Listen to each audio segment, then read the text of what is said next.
Hey everyone, in today's video I'm gonna show you how to enable and disable typing sound and vibration in your device Samsung A55.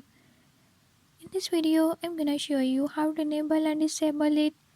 Before move to the video, if you are new to my channel, don't forget to subscribe and hit the bell icon.